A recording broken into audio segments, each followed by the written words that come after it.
Thanks for tuning in to the Diaphragm Dynasty. I'm back with another discussion regarding R&B, and today I want to talk about an R&B soundtrack album. Well, majority of the album, or the majority of soundtrack of the project, is focused around R&B music and soulful music.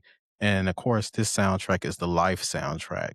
And this is based off the movie Life with Eddie Murphy and Martin Lawrence and a lot of others. One of the most comedic movies we have in urban culture, but also one of the saddest movies we have as well, because it's very conflicting to watch that movie.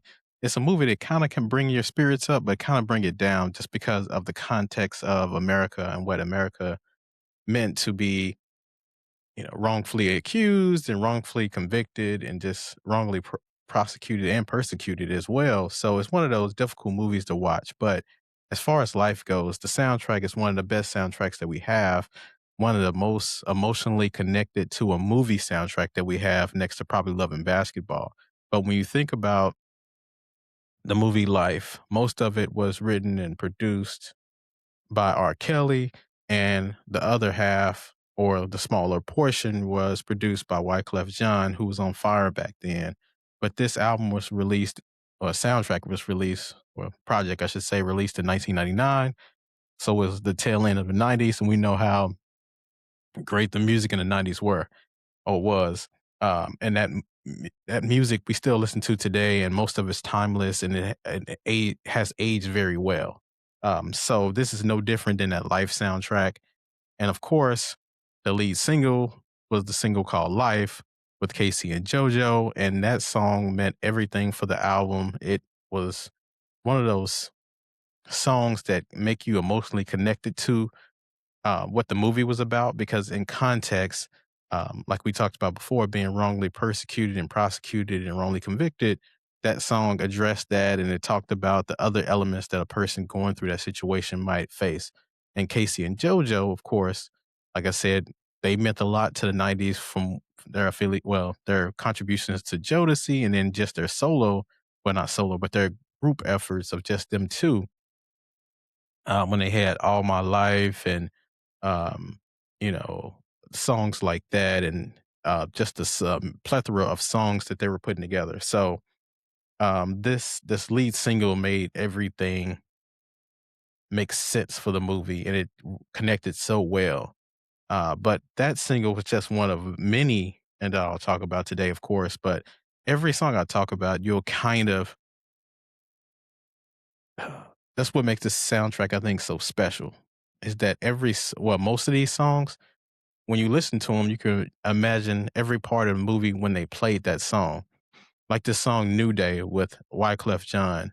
It played in the movie when they showed the different decades that they went through incarcerated and the troubles they went through, and it kind of skimmed through a bunch of decades. So they played that song, and it made the song even more emotionally connecting to the listener or to the viewer, because of just the sheer connection it had to the movie. So that New Day by Wyclef Jean was a great song. It's one of my favorite songs from Wyclef. Of course, the 911 song with Mary J. Blige is my favorite probably from Wyclef, but this is definitely probably a close second.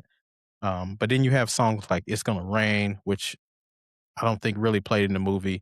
It's a song by Kelly Price. That's a beautiful song. And of course, Kelly Price in the 90s, that was the time when she was peaking and everything. So those songs that she made in the 90s, all of them hit, and they hit different, and they are timeless, but they have a gospel type feel to them, because I believe she comes from that gospel background.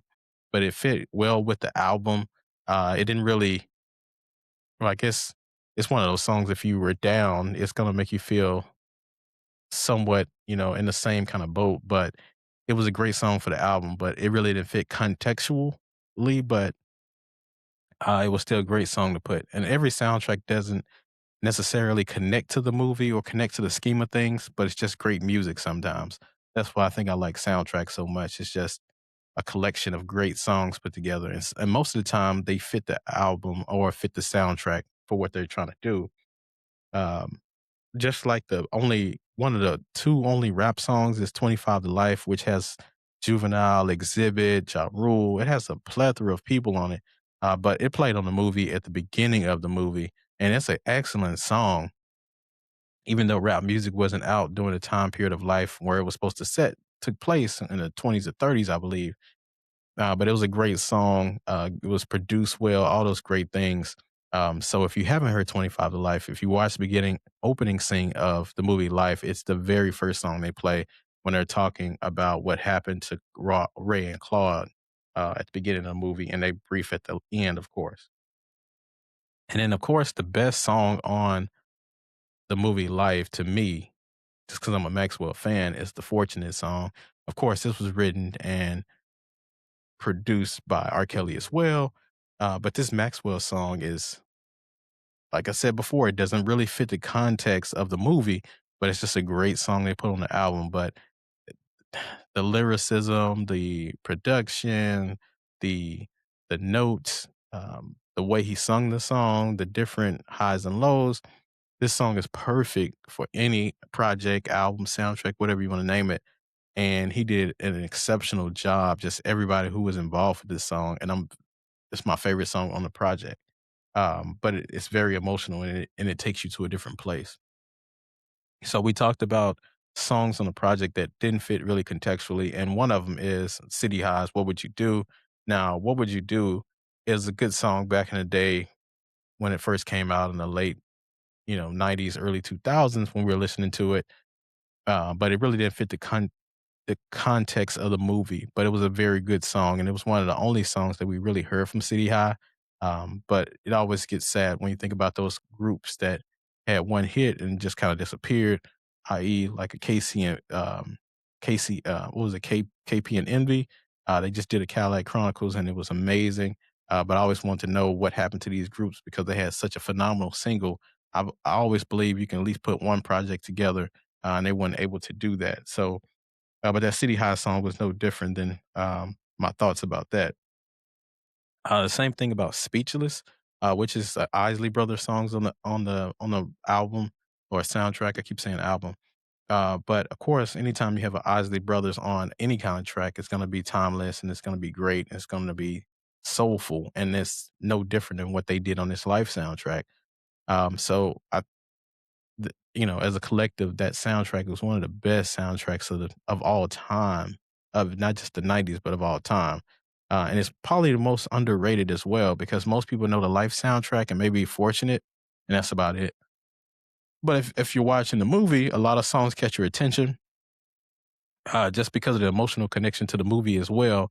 But a lot of soundtracks seem to do that. So they used to bring a lot of artists in the '90s through soundtracks because your song would make it to the movies and then it would catch more listeners' ears. And of course, they didn't have social media back then, so you didn't have a TikTok or a Twitter or Facebook or Instagram to kind of grab onto to kind of put your music out there in more avenues. So they used to use soundtracks to do that, which I think they still should do that today because, TikTok is TikTok, but the people who are really paying for things are those moviegoers.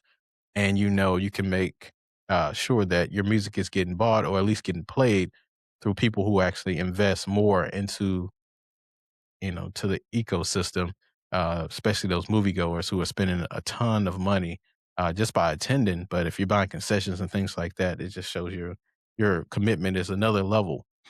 So I think soundtracks is another way they should do that. But if you haven't checked out this Live soundtrack, definitely check it out.